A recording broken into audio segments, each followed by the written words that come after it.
You know, after 15 weeks of Eminence in Shadow, 15 episodes that we're on now, it's no secret. I think Eminence in Shadow is the best new anime of 2022 to 2023.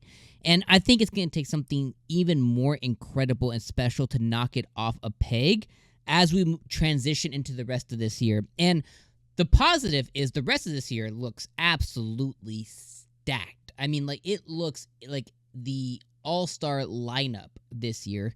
And last year looked like the all-star lineup with Bleach and Chainsaw Man and Eminence in Shadow being like the dark horse.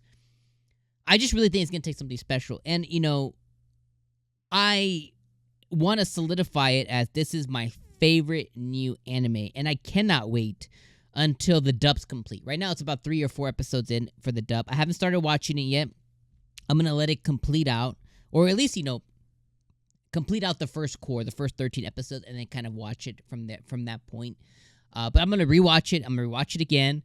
It's going to be my new Mushoku Tensei, right? Like, until Mushoku Tensei returns later this year. So I am, it's just incredible. And I think one of the things that Eminence in Shadow does and has been doing so well is its plot transitions. And it has transitioned us seamlessly and flawlessly from inception to laying the groundwork to initial threat to greater threat to the greatest threat, and now it's transitioned us back down again into another subplot line with the tournament, with the Bushin Festival tournament arc, right? Which is then going to transition us into something else, right? We can't not sit here and forget that last week, was it last week? Yeah, that last week we established that the Witch of Calamity is actually the demon that has been touted as the cult of Diablos, you know what I mean? The Diablos demon. We've met her now. And she is potentially a victim, and it's going to be somebody that Sid, at some point in this storyline, saves down the line. And we have this incredible moment. And now we transition down into this Bushin Festival without skipping a beat from a viewership standpoint. And that's what I find so incredible about the direction, the way the studio is managing it, the way that they are flawlessly doing the storytelling.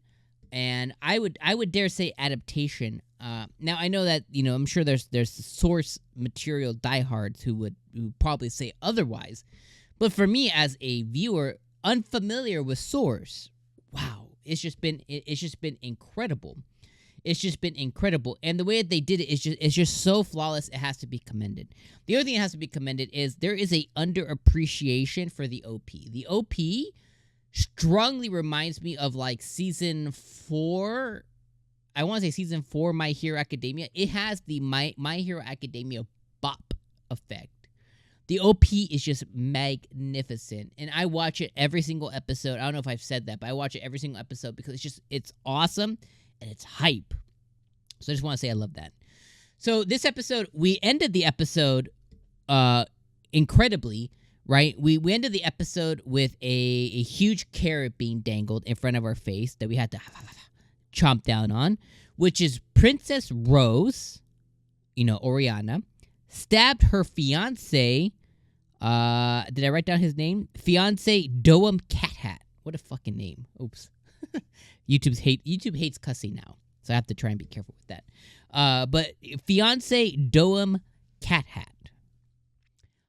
She stabbed him, or at least that's what she's being accused of currently. I'm sure there was some kind of debacle that caused her to react in such a way, but she's being accused of stabbing this fiance, and she's currently on the run. So now Sid's gonna have to go get his girl, because he already promised her.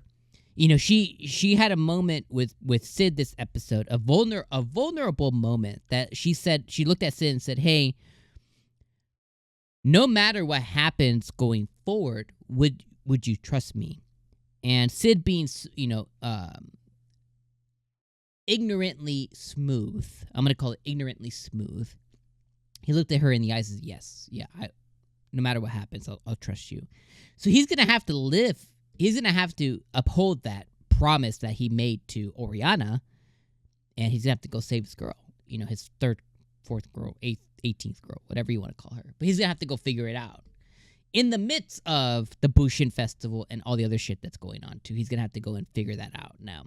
So I thought that was an incredible carrot to be dangled, and again, another transitional point. It's just another storyline that's occurring adjacent to the storyline that we have right now, which is the main 𝐒𝐮𝐸 festival one, where we have Gamma, who hooked Sid up with, for whatever reason, he didn't want to participate as Sid.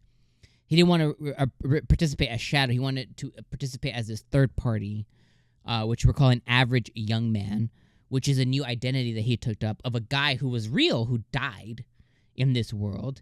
And Gamma hooked him up with slime magic. Basically, how Sid pitched makeup to them is what they took it, and they took all the elements, the earth, wind, fire, earth, all that stuff, water, and they made it into this slime thing, and they gave him a new face, and he now has a new role he can play, because our boy Sid loves acting. He's a fool, and now he has this whole new persona that he's taken on. And of course, during his new persona being incepted, he met somebody who was a knight of another nation called Anne Rose, who has taken an interest in his version of this person. And he is now being the dark horse of this tournament as well. So all incredibly interesting. We also got a little snapshot of how Oriana was at the McDonald's or the McRonald's with Beta and Beta? Gamma, Beta, Delta, Beta, and Alexia. I thought that was a really cute scene as well. And then I love how Sid won his battle as Average Young Man with the uppercut.